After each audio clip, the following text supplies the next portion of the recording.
Graça e a paz, irmãos. Vamos orar ao Senhor. Senhor, nosso Deus e nosso Pai. Santo é teu nome, Senhor. Santo, santo, santo é o teu nome. Digno de toda honra, de toda glória, de todo louvor.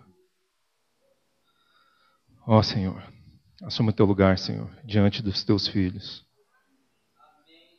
Porque essa reunião, Senhor, é uma reunião solene, em memória à tua obra, em memória à tua pessoa, Senhor. Nós estamos aqui para te cultuar, para te adorar, para entregarmos as nossas vidas a ti. Portanto, Pai, eis-nos aqui, Senhor. Eis-nos aqui, Senhor. Seja misericordioso conosco, Senhor. Porque nós confiamos unicamente no sangue derramado do teu Filho Jesus. E é pelo teu Filho Jesus que nós aproximamos de ti. No nome de Jesus nós oramos. Amém.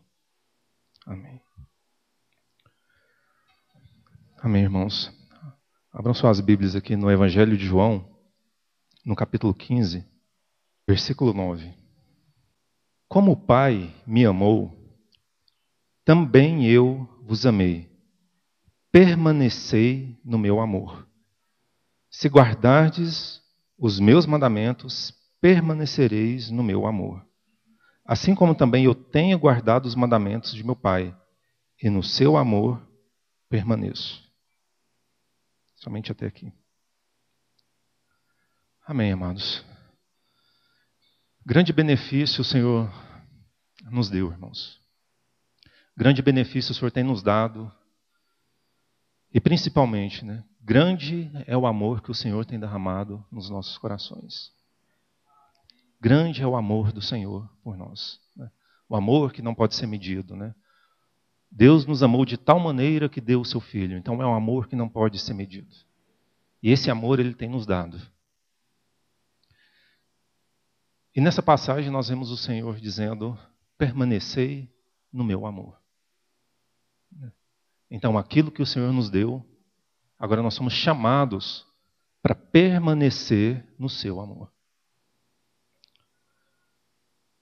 E nesses dias, irmãos, esses dias em que nós cremos que o Senhor já está às portas, nós temos crido que nós seremos a geração que vai presenciar a vinda do Senhor.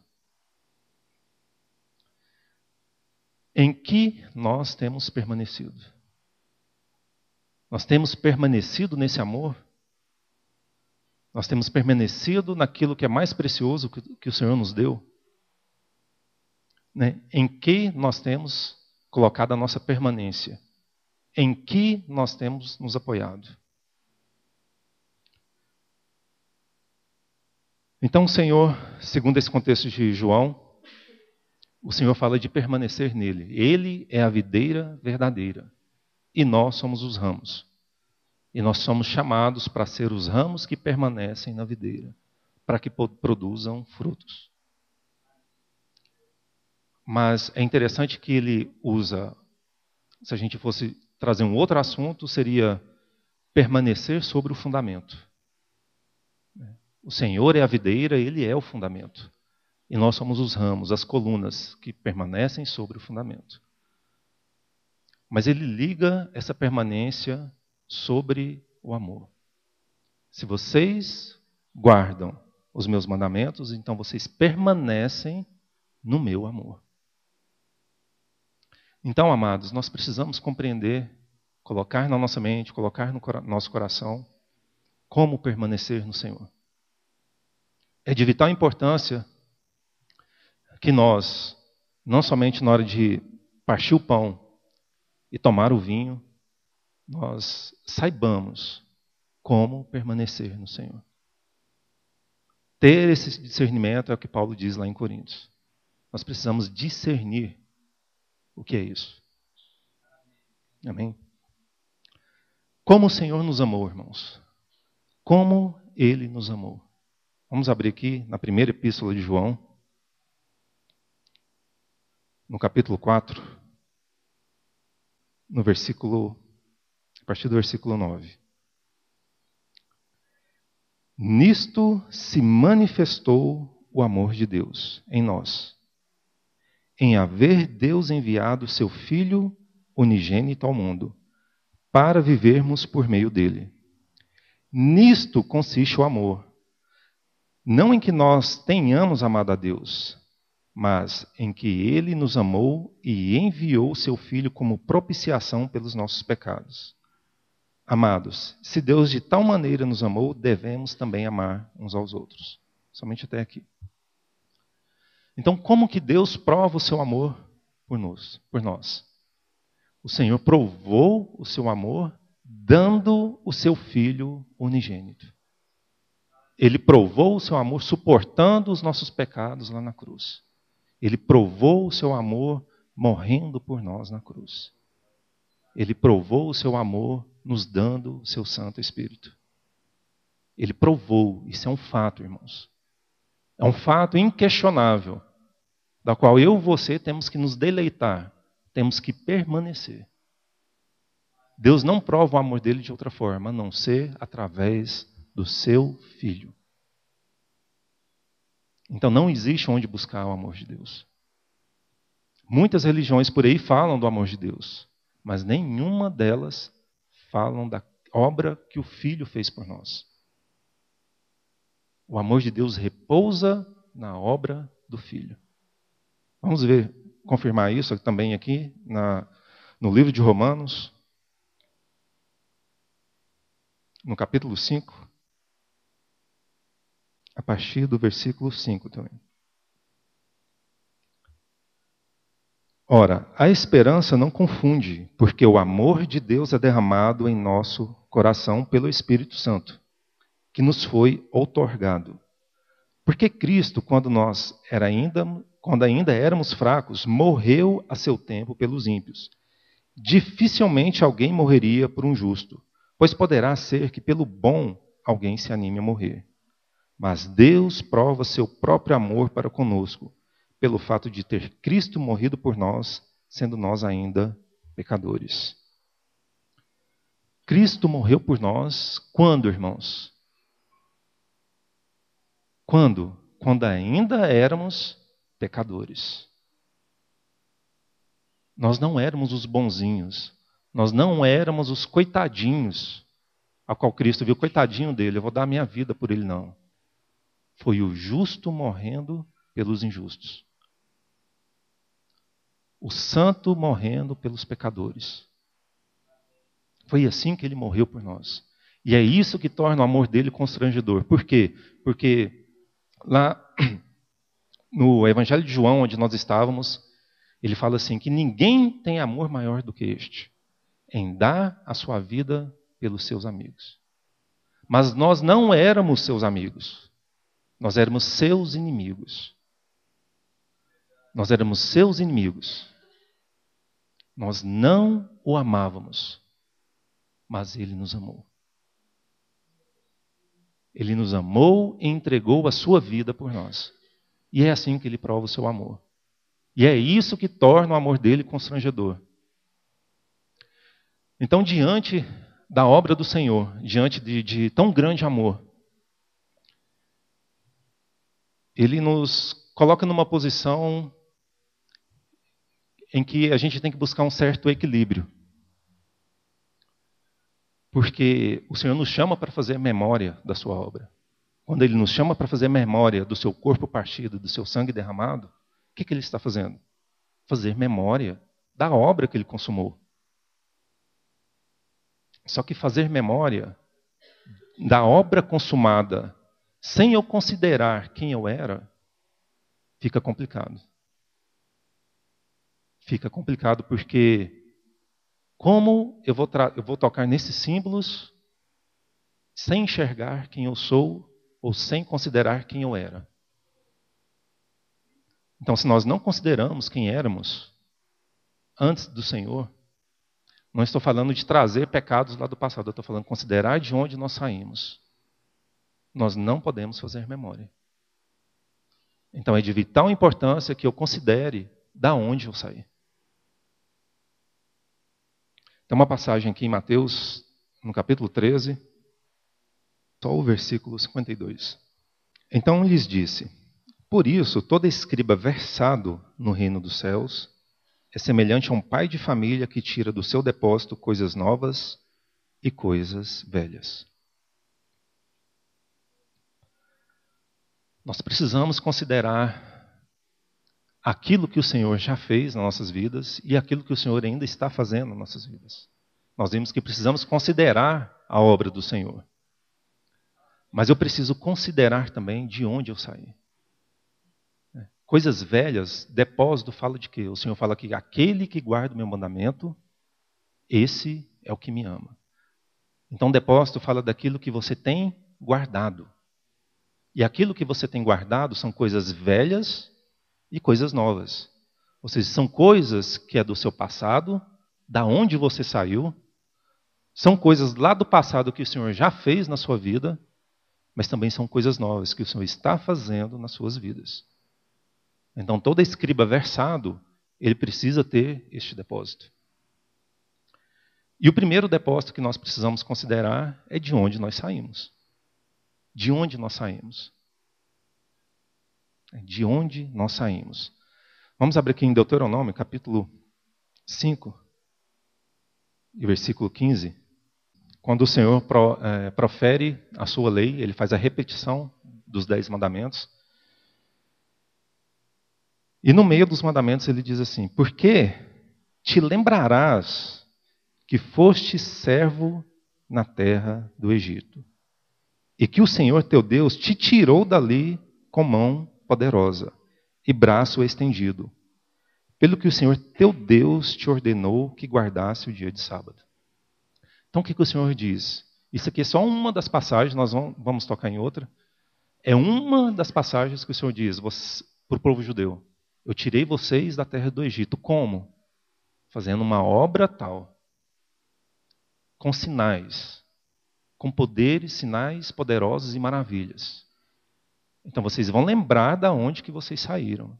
Vocês saíram lá da terra do Egito. E assim vocês dirão para os seus filhos e para os filhos dos seus filhos: não se esqueçam de onde vocês saíram. E assim ele vai passar todo o Antigo Testamento lembrando isso. Lembrai-vos disso. Lembrai de onde vocês saíram. Agora voltando aqui em Efésios capítulo 2 e versículo 11. Portanto, lembrai-vos de que outrora vós, gentios na carne, chamados incircuncisão por aqueles que se intitulam circuncisos na carne por mãos humanas. Naquele tempo estáveis sem Cristo, separados da comunidade de Israel e estranhos à aliança da promessa, não tendo esperança e sem Deus no mundo. Então o que ele diz? Lembrai-vos de que outrora vocês eram aqueles. Vocês eram aqueles que estavam lá no Egito, sem esperança, escravos. Esse éramos nós, escravos no Egito. Então lembrai-vos. Irmão, se nós não lembramos de onde nós estávamos, nós não vamos dar valor para onde nós vamos. Eu preciso lembrar de onde eu saí para eu dar valor para onde eu estou indo. E qual é a nossa caminhada? Qual é a nossa caminhada agora? Nós estamos no deserto. E para onde nós estamos indo?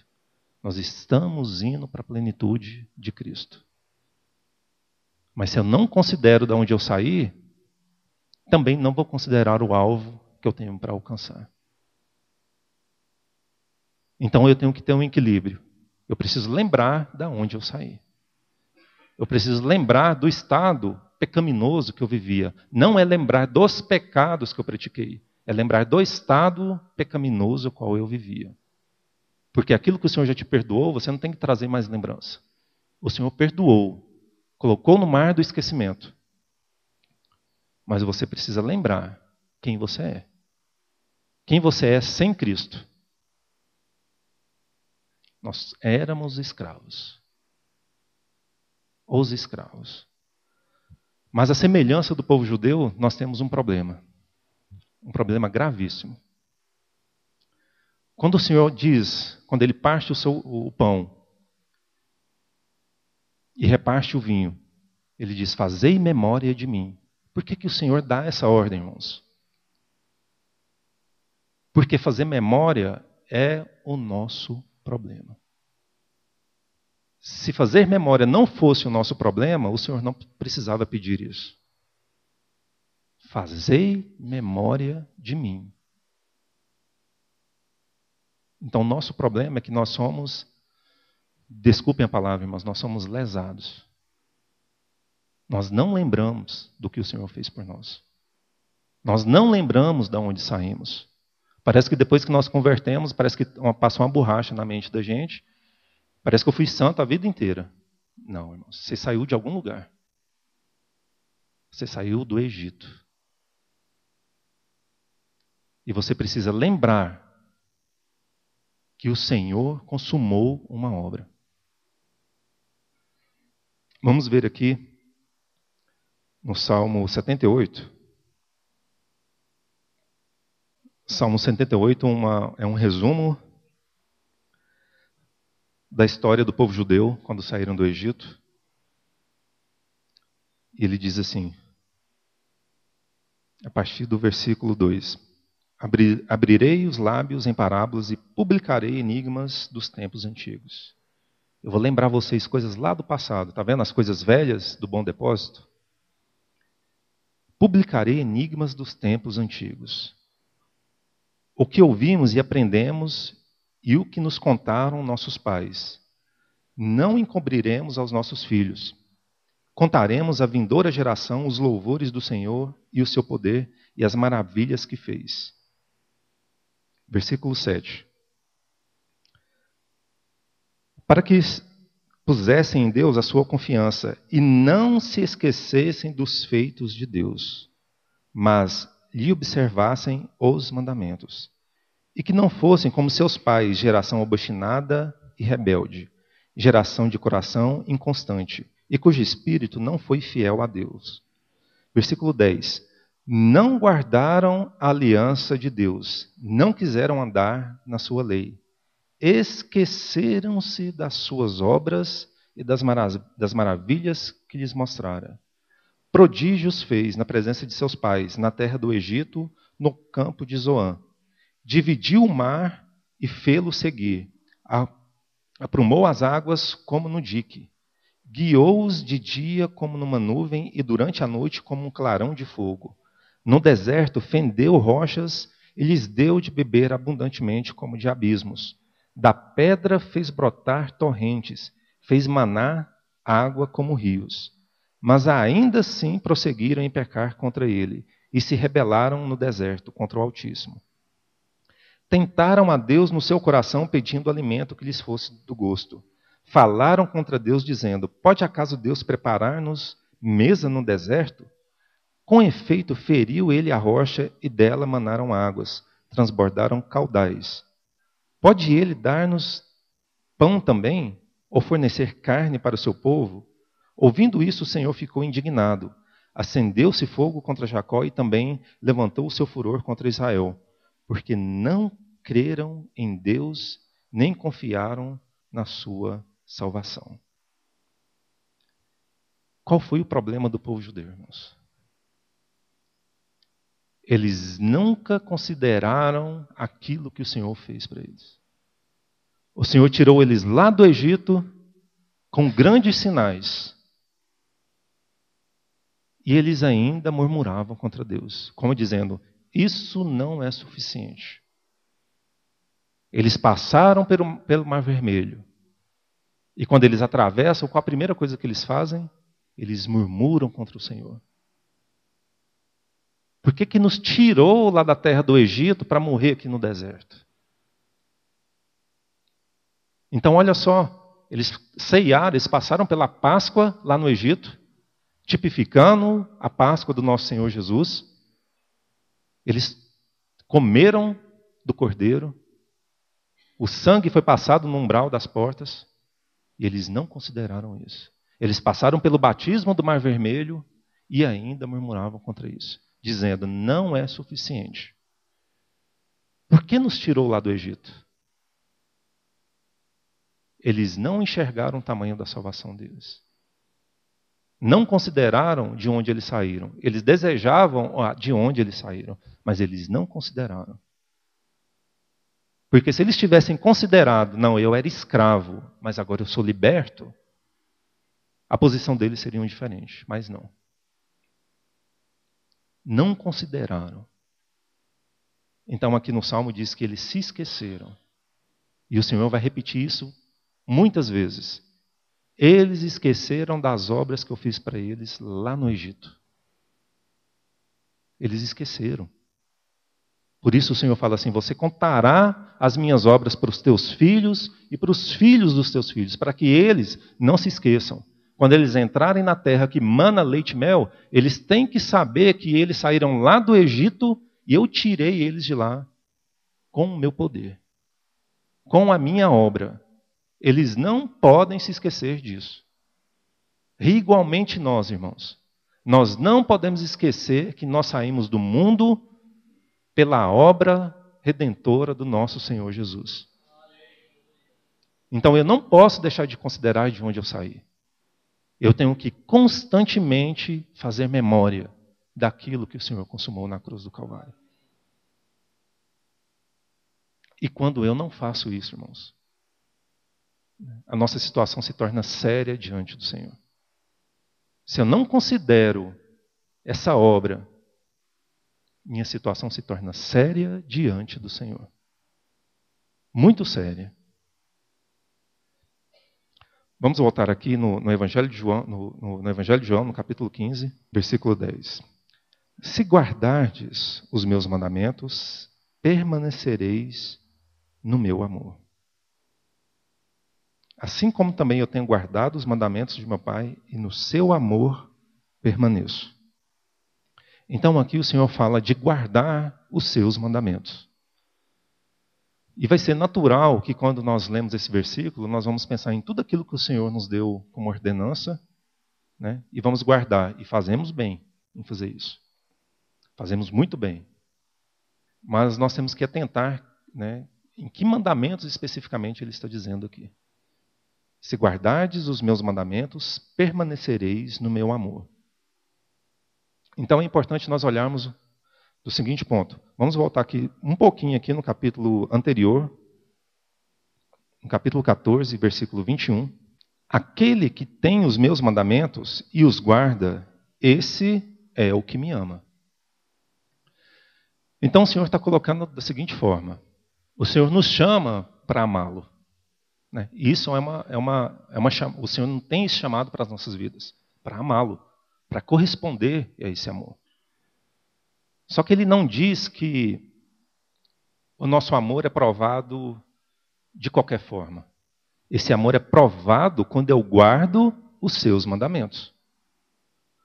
Então, embora nós possamos declarar o nosso amor pelo Senhor, abrir a nossa boca e declarar o nosso amor pelo Senhor, nós devemos fazer isso, mas não é isso que prova o nosso amor por Ele.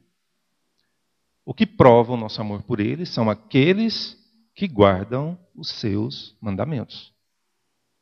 Aquele que guarda os meus mandamentos, esse é o que me ama. Né? Então, que mandamentos especificamente são esses? É claro, tudo aquilo que o Senhor nos deu. Mas se a gente vier aqui na primeira epístola de João, vamos voltar lá na primeira epístola de João. Na primeira epístola, no capítulo 3, versículo 23.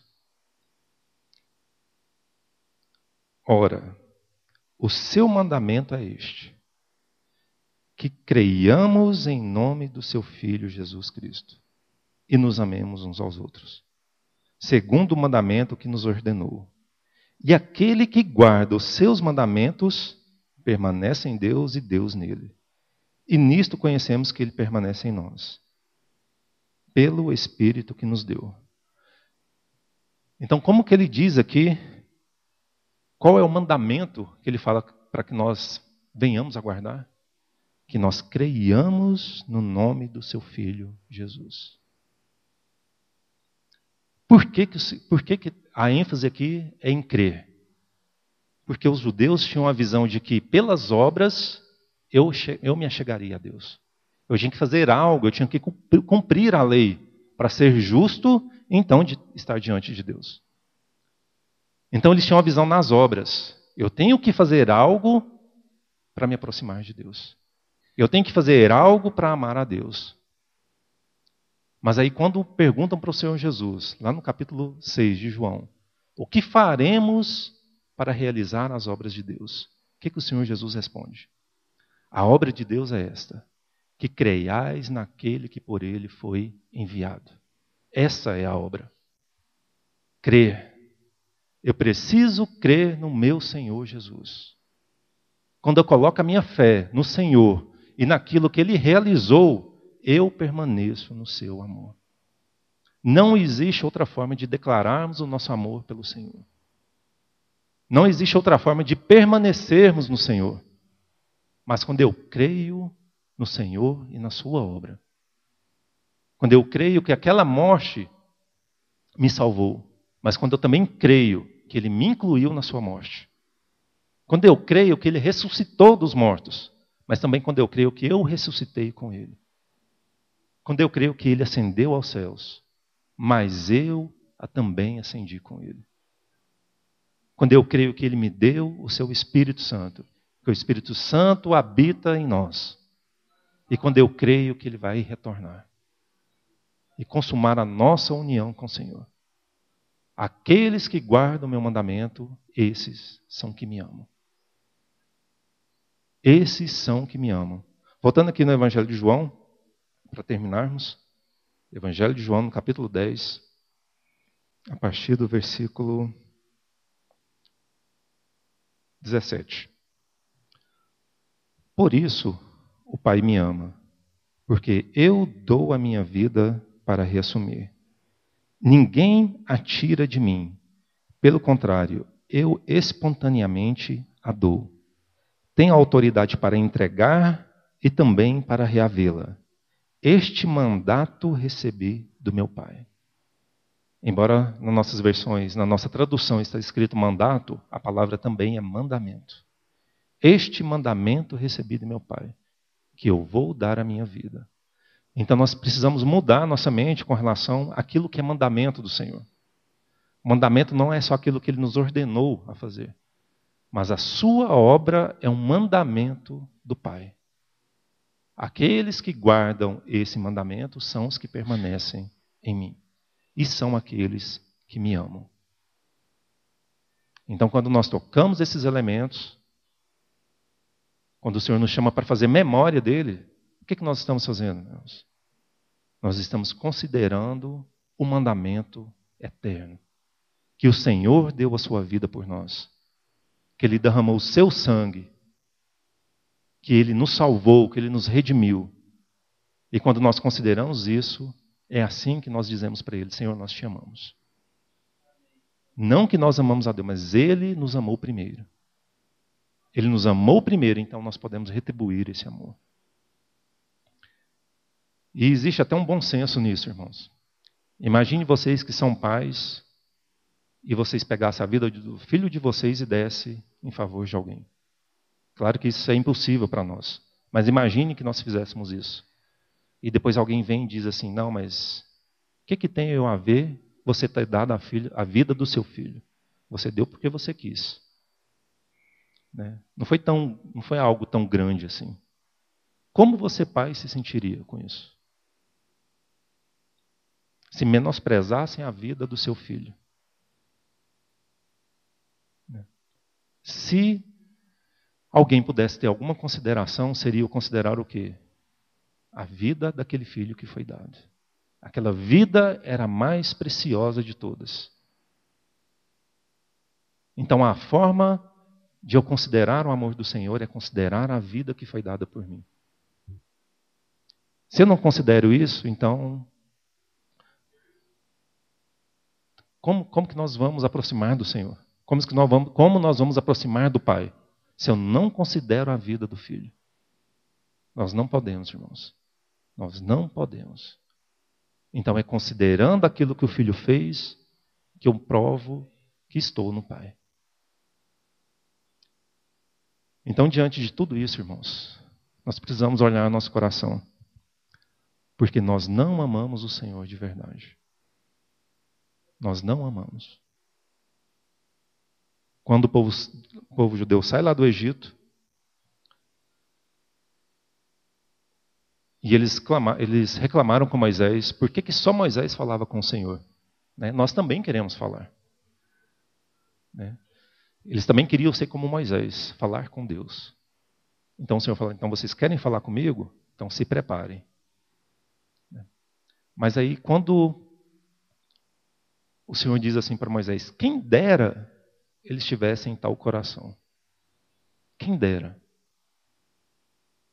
Então o Senhor Jesus diz assim para os fariseus, né, eles me honram com os lábios, mas o seu coração está distante de mim. Por isso que nós temos que tomar cuidado quando nós dissemos que amamos o Senhor. Porque nosso lábio pode falar, mas o nosso coração está longe dele. Irmãos, e vocês? Será que a gente não faz ideia que o Senhor sabe disso? Ele sabe que nós não amamos Ele. Ele sabe que em nós mesmos não tem possibilidade nenhuma de o amar. Ele sabe disso. Não adianta me aproximar dele e dizer, Senhor, eu te amo. Nós não amamos, irmãos. É claro que hoje nós já experimentamos o amor do Senhor, nós podemos abrir nossa boca dizendo que o ama.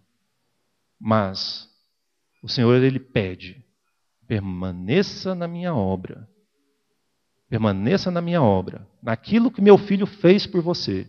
E eu vou derramar o meu espírito sobre você. Vou derramar meu amor pelo meu espírito. Aí sim, você pode me retribuir com o amor que eu coloquei dentro de você. Então o foco aqui é na obra. Não é nas nossas ações de amar o Senhor. É na obra que o Filho consumou. É na obra do Espírito Santo nas nossas vidas em retribuição pelo Senhor. Então, irmãos, que nós possamos firmar os nossos pés nesse fundamento. Firmar os pés nessa obra. E dizer, Senhor, eu te amo porque o Senhor me amou primeiro. Eu te amo, Senhor, porque o Senhor deu a vida do teu filho por mim.